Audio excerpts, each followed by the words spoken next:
Hello, everyone, and welcome to the 9th day of July. Can you believe it? Already flying by.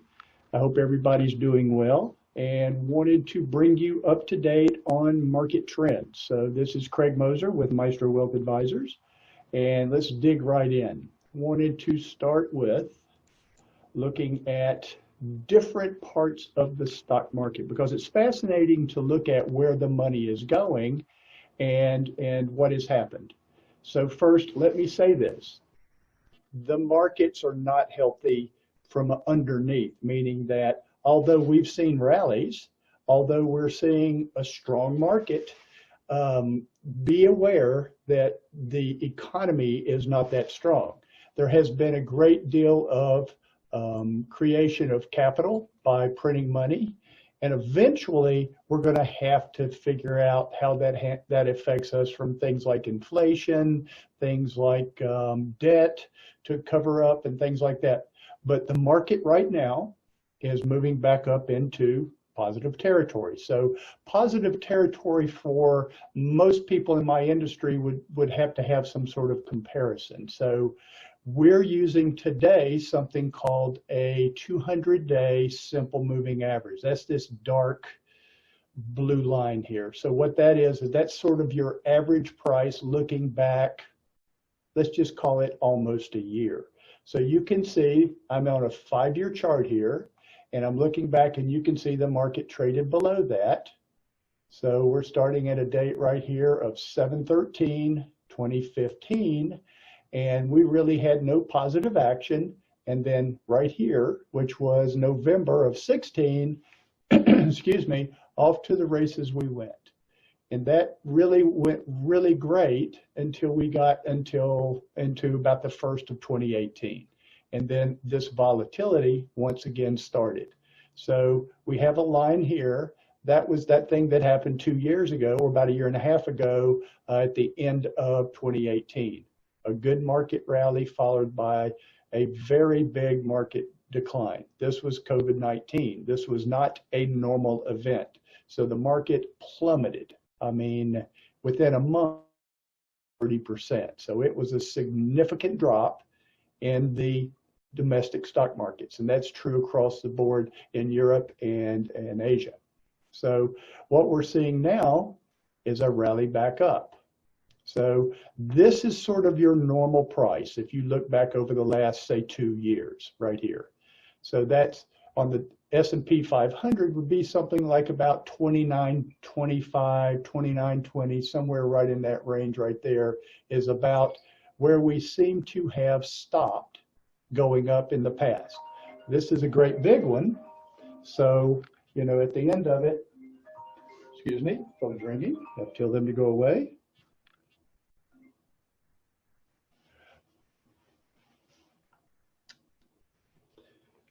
What we're seeing is, now the market's trying to rally back up. So is it going to continue? That's the $64 question. I don't know. Mathematically, looking at fundamentals, companies are not that strong. There's still a lot of push. We have an election year. So this huge volatility that we're seeing here, because this is a big range, that's from 2,900, and let's just use this bottom, down to 2,375-ish. That's a big range of outcomes. It's hard to predict how your returns are going to do year on year with something like that. So just be aware, big volatility. When we look across the board, for example, we'll look at emerging markets. Now, the biggest player in this, of course, is China. It's not the only player, but it is the biggest of those guys. So you can see 5 years ago, significant rally, significant decline, and right here, sort of your average price if we go back to, say, 2017. So 3 years back. So once again, pretty significant volatility in the stock market. So if you're someone that's in a buy and hold sort of strategy, it's difficult to have made money over this period of time. If we look, for example, at Europe and Japan, a little more larger developed index, if you will, then right here is your range of outcomes. So we were over here. back in 2015, 5 years ago, and we're pretty much at the same place that we were with very big volatility spikes. So this is not, it hasn't really gone anywhere is the way I want to say it. It's not that it's good or bad, it just hasn't gone anywhere. If you look a little deeper into the US and say, okay, what about the small cap? Is that a great place to be? It is kind of not. I mean, right here is sort of where it stops going down most of the time. Right here is where it stops going up using averages, obviously. So again, this trend, small companies, this is where probably the most or the highest number of defaults will be when you see companies that don't come back from the COVID-19 crisis. This is probably more significant in here. If you look at, say, mid caps as an example, similar, a little better. These companies are maybe a little more substantial, but we still haven't seen anything but a bounce off the bottom. Right here is sort of your average. Several spikes down, several spikes up. I guess it's not for the weak of heart. It's a volatile market. Right now we're in an uptrend, but if this COVID starts to spike back up, who knows? That's all I can tell you. The bond market, very fascinating. So I will use an ETF that our friends at BlackRock put together. It's an iShare 7 to 10 year treasury bond. And you can see we're up here going sideways. This was kind of what happened when COVID first hit. A lot of bond market stuff changed. The Federal Reserve Bank has been very aggressive in trying to take care of the bond market and make sure that there's plenty of liquidity, plenty of bond purchases and things like that. So is this real? Not sure. Not sure, because these numbers are a little clouded. Just be aware. Same thing with large corporate bonds. Now these are the investment quality bonds. You can see huge volatility over the last really 2 years, back to 2018. Volatility up, people dumping their bonds like crazy, and the Federal Reserve coming back in and backstopping pretty much all of these bonds. High yields would look worse. I'm not going to do that, but just understand money's in bonds, and that's up.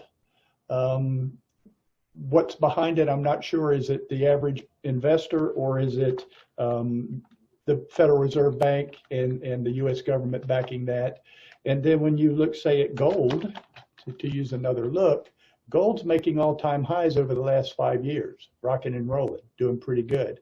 So gold is giving us a pretty good run. So you've got to ask yourself, why is gold moving up so much? It's just a piece of yellow metal. It doesn't earn anything. It doesn't have a dividend, but people are buying the snot out of it, to say it nicely. And so you need to be attentive to that. All right, so let's take a different look here, and let's try to understand what's happening from a money perspective, because it's hard to understand until you see some things. So here is I think this is right off the Federal Reserve website. And when you look at balance sheet trends and go up in there and say, okay, what are you guys doing? This is a page that gives you currency in circulation, the blue line, gives you deposits of a depository institution, so those numbers are up. And then you look at the treasury balance, and guess what?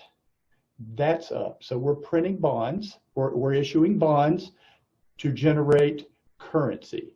So here's the perspective. Prior to 2008, or right around 2008, the currency in circulation in millions was about 812, I think that's 812 billion. Don't quote me on that, but that number right there. But when you look at the currency circulated today, instead of 8, it's 1.971. So it's more than double the volume of currency. So how did that happen? It's the treasury bonds. So what happened is, as we had to create more currency, we issued more treasury bonds to back those and make it real currency. So you can see that currency there's more money in the system. So you can go back and say, okay, we're in a battlefield situation. We've got a patient that's had a lot of blood loss. What do? We stop the bleeding, and then what we do is we get volume into the patient. And so that's kind of what's happening is they're printing money to keep this sick economy healthy, if you will, and alive. Will it work? It worked last time. We did that in '08. We created a lot of capital, and so far so good, I guess is the way to say it. So as we're looking through all of these different things and saying, okay, what am I supposed to do? You need to be attentive. That's what you're supposed to do. Understand what's going on around you. So things that are not going well, obviously, a lot of businesses will not reopen. I see a lot of restaurants that have closed. I'm concerned about our friends that own cinemas, that own bars, that own gyms, smaller business. So they have issued, they being the government, money to help us to get through this particular point in time. But just be aware that that money will not always be in circulation. So we have to be very attentive to the fact that eventually the patient will have to survive on his own. And how many of these businesses, without the injection of capital, PPP or whatever it is, will be able to survive long term. So that's where we have to pay a lot of attention. Most of the big groups that I read, we read Goldman Sachs, we read a lot from State Street, we have other research says that we are probably going to enter into a recession. So far, haven't really seen it, but it's not up to me. If the market keeps going up, we'll just stay in it. But the whole idea is to be aware that if it starts to have another decline, you need to have an investment discipline in place to be able to protect yourself, I guess is the way to say it, which means sell. You got to get out of things that are starting to go down. So at the end of this, I just wanted to bring you back up to date. Markets are getting a little pricey. They're expensive. So you have to be more hedged, more cautionary, because the higher they go, the higher the risk is that you will see declines. And we've seen that several times over the past 5 years, and we need to make sure that we have our defensive team ready to go out on the field. With that, I'm going to let you go. I hope this helps some. And with that, I'll bid you a good day.